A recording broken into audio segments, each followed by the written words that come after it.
Hello guys, welcome to my channel. কালকে আমার training ছিল, তো আজকে সকাল সকাল গাইস ফিরে আসলাম।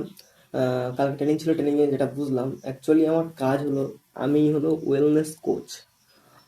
ওয়েলনেস কোচ আমাদের অ্যাকচুয়ালি আমাদের শরীরে দুটো পার্ট থাকে, একটা হলো সিকনেস, একটা হলো ওয়েলনেস। আমরা ওয়েলনেস সেক্টরে পড়ি, আর ডাক্তারবাবুরা করেন হলো সিকনেস। তো আমাদের কাজ হলো মানুষের কিভাবে ওয়েল রাখা যায়, ঠিক আছে। আর ডাক্তারের কাজ হলো সিক হলে কিভাবে সুস্থ করানো যায়। তো দুটোই আলাদা। আমরা ওয়েলনেস সেক্টরের মধ্যে পড়ি। আমাদের কাজ হলো ওয়েট লস, তারপরে লস ওয়েট থেকে ওয়েট বাড়ানো, এটাই আমাদের কাজ। তো ট্রেনিং থেকে এটা বুঝলাম। গাইস আরও যাবো ট্রেনিংয়ে, আমার সেকেন্ড দিন হবে। তো আমি আরও ট্রেনিংয়ে যাব, আমি আরও কাজ শিখবো। আমাকে কাজ শিখে তারপরে মানুষের সহায়তা করতে হবে।